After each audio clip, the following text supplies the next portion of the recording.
ستت سترګو پرارو کې مې د مینې جهان وموم،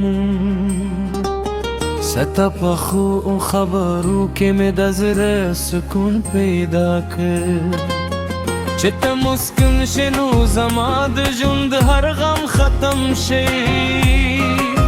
ما یم چې سپودم به رانه خبرې شي زه یوازې ستا خیالونو کې ورک شم.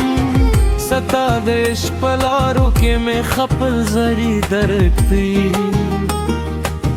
ته زما د داګانو تعبیر یې، ته زما د خوبونو رڼا یې.